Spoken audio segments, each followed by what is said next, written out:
Bonsoir à tous et bienvenue dans notre journal de ce mercredi 22 mars 2023. Pour entamer cette édition, nous allons faire une incursion dans une unité de fabrication de pain ghanéen. Aliment complet, le pain est aujourd'hui consommé par 80% des Ivoiriens. Mais en dehors de ce que l'on a pour habitude de voir dans les rayons des boulangeries, nous avons également le pain ghanéen. Dans la commune de Trècheville, l'on retrouve des fabriques installées depuis plusieurs décennies. À l'avenue 14, faisant escale dans l'une d'entre elles, tenue par Madame Eouman Véronica.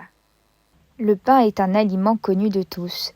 Mais en dehors de ce que l'on a l'habitude de voir dans les rayons des boulangeries, nous avons le pain ghanéen. Des formes rondes, fines, rectangulaires ou encore triangulaires, ces pains n'ont pas grand-chose à envier aux boulangeries modernes.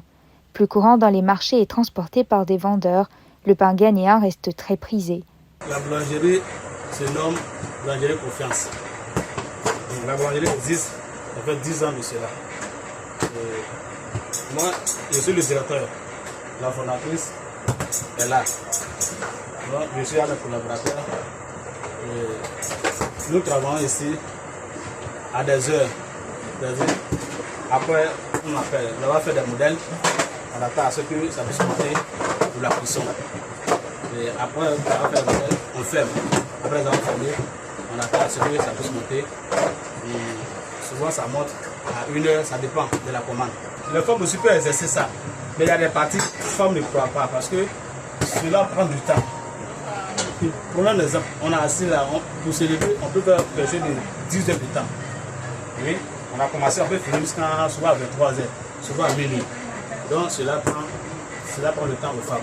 Donc la partie des femmes, c'est pour mouiller les assiettes, gratter les assiettes et mettre une dedans. Donc, puisque si dans les autres femmes on arrive à faire, mais si femme doit faire, c'est que le vieux a fait là, c'est ça qu'on peut faire. L'entreprise Confiance a su maintenir sa clientèle depuis les premières heures et continue de gratter sa part dans ce vaste marché de pain ghanéen à Abidjan.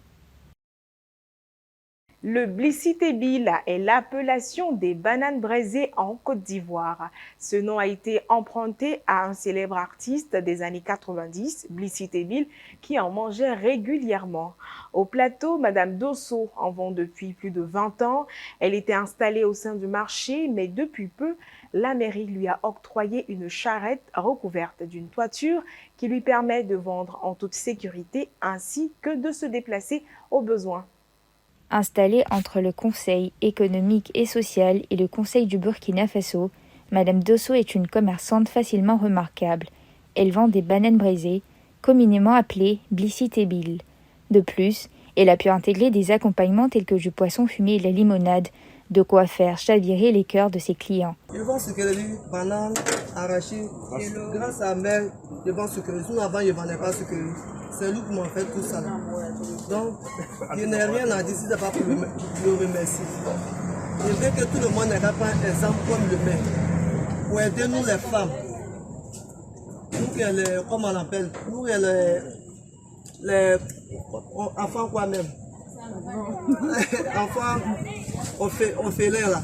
Donc, ils ne doivent pas nous aider. Même chose. Le même prix, je n'ai pas changé le prix.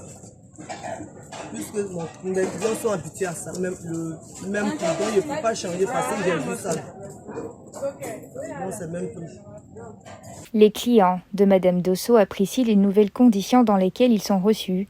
D'ailleurs, ils encouragent des donateurs à moderniser l'activité de ces vaillantes dames. Terminons avec un extrait de l'interview que nous a accordé Spyro Fayaman, un artiste reggae ivoirien.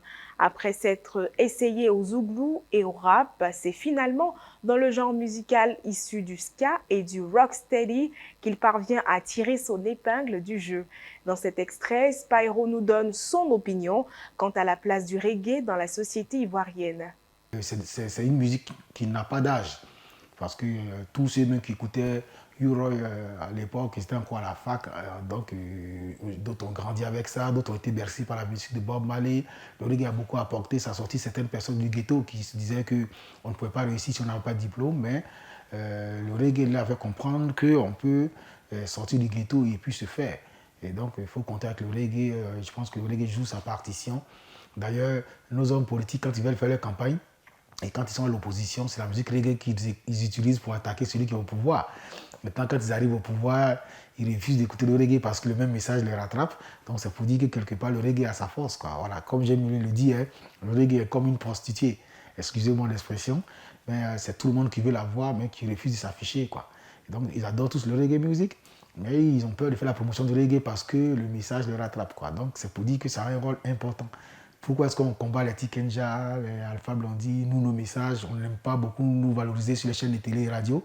C'est parce que notre message dérange. Donc, on ne va pas seulement parler de distraction, il faut parler aussi d'élévation et d'éducation parce que la musique reggae, c'est une musique qui éduque aussi. Il y a le côté spirituel qui est important dans tout ce qu'on fait et c'est un peu ce qui va avec le reggae, quoi. Voilà. Merci, chers internautes, d'avoir suivi PP News. Vous pouvez retrouver l'intégralité de cette interview sur nos canaux. À très bientôt.